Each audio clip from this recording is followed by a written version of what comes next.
বিসমিল্লাহির রহমানির রহিম। সবাইকে স্বাগত জানাচ্ছি ভিসা প্রফেসরের আজকের এই ভিডিওতে। আশা করছি সবাই ভালো আছেন এবং সুস্থ আছেন, নিরাপদে আছেন।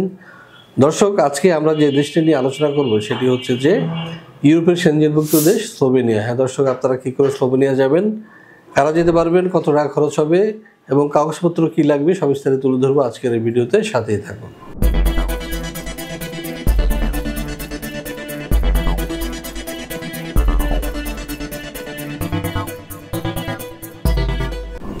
দর্শক, শুরুতেই চলুন জেনে আসি কেমন দেশ এই স্লোভেনিয়া। মধ্য ইউরোপের দেশ স্লোভেনিয়ার প্রাতিষ্ঠানিক নাম দ্য রিপাবলিক অব স্লোভেনিয়া।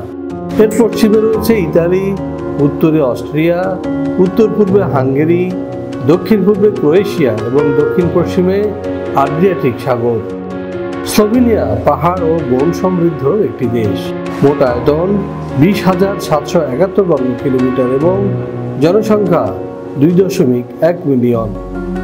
এর আগে এটি ছিল যুগোস্লাভিয়ার একটি অংশ।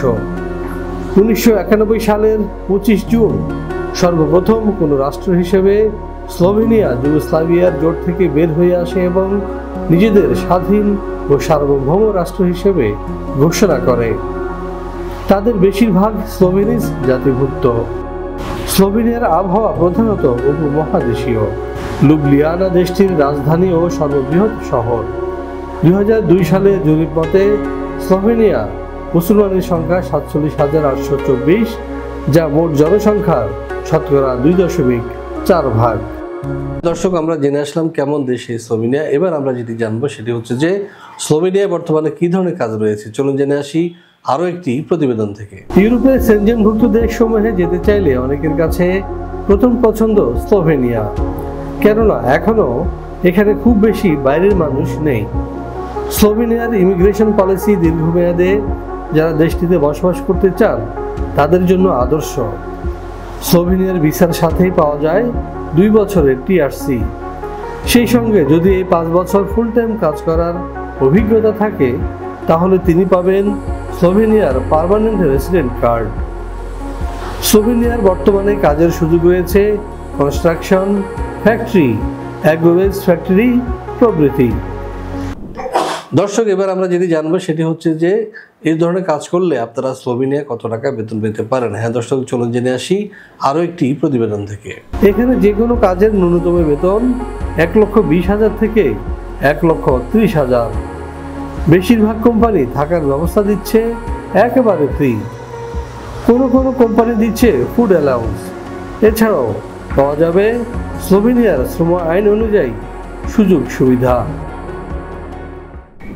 দর্শক, আমরা জেনে আসলাম স্লোভেনিয়া কাজ করলে বেতন ভাতা কি। এবার প্রশ্ন হচ্ছে আপনার কি কি ডকুমেন্ট লাগবে। হ্যাঁ দর্শক, আপনার প্রয়োজন হবে পাসপোর্ট, এনআইডি, জন্ম নিবন্ধন, ছবি এবং পুলিশ ক্লিয়ারেন্স। তবে পুলিশ ক্লিয়ারেন্স আগে লাগবে আপনার এটি কি করার জন্য, এটাকে অ্যাটাস্টেশন করার জন্য। চলুন দেখে আসি এই বিষয়ে আর একটি প্রতিবেদন। 18 থেকে 45 বছর বয়সী যে কোনো বাংলাদেশি নাগরিক যেতে পারবেন স্লোভেনিয়ায়। তবে তিনি হবেন অপরাধমুক্ত এবং সুস্বাস্থ্যের অধিকারী। স্লোভেনিয়ার ওয়ার্ক পারমিট ভিসা পেতে আপনার প্রয়োজন হবে ছবি, পাসপোর্ট, এনআইডি, জন্ম নিবন্ধন, শিক্ষাগত যোগ্যতার সনদ, কাজের অভিজ্ঞতার সনদ, সিভি অথবা বায়োডাটা। ইংরেজির পাশাপাশি যদি স্লোভাক ভাষা জানা থাকে তাহলে আপনার ভিসা ঠেকায় কে। দর্শক, জেনে আসলাম আপনার কি কি ডকুমেন্টস লাগবে স্লোভেনিয়া যেতে। এখন প্রশ্ন হচ্ছে যে স্লোভেনিয়া যেতে খরচ কী হবে। হ্যাঁ দর্শক, আপনি যদি ভিসা প্রফেসরের মাধ্যমে স্লোভেনিয়া যেতে চান তাহলে আপনার খরচ হবে 12.5 লক্ষ টাকা। এর মধ্যে আপনাকে সব টাকা একসাথে দিতে হবে না, ফাইলের সাথে দিবেন 1 লাখ টাকা, ওয়ার্ক পারমিট আসলে 2 লাখ এবং বাকিটা দিবেন ভিসা হওয়ার পরে। কোনো কারণে যদি আপনার ভিসা রিজেক্ট হয়ে যায় বা না পান সেক্ষেত্রে আপনি টোটাল টাকাটা ফেরত পাবেন এবং আপনাদের সাথে আমাদের একটা 300 টাকার স্ট্যাম্প এগ্রিমেন্টের মাধ্যমে টাকা পয়সা লেনদেন হবে। সুতরাং আপনাদের টাকা খোয়া যাওয়ার কোনো সুযোগই নেই। তো দর্শক, আশা করি বুঝতে পেরেছেন। আপনাদের সবার সুস্বাস্থ্য এবং দীর্ঘায়ু কামনা করছি এবং ভিসা প্রফেসর আসার আমন্ত্রণ জানিয়ে এবং আমাদের চ্যানেলটি সাবস্ক্রাইব করার আমন্ত্রণ জানিয়ে শেষ করবো আজকের এই ভিডিও। তার আগে বলে রাখি আমাদের অফিস খোলা থাকে শনি থেকে বৃহস্পতিবার সকাল 10টা থেকে সন্ধ্যা 6টা পর্যন্ত। এবং যদি আমার সাথে দেখা করতে চান আসতে হবে সকাল 10টা থেকে দুপুর 2টার মধ্যে অবশ্যই। এরপরে আমাকে ফোনও পাবেন না, দেখা পাবেন না।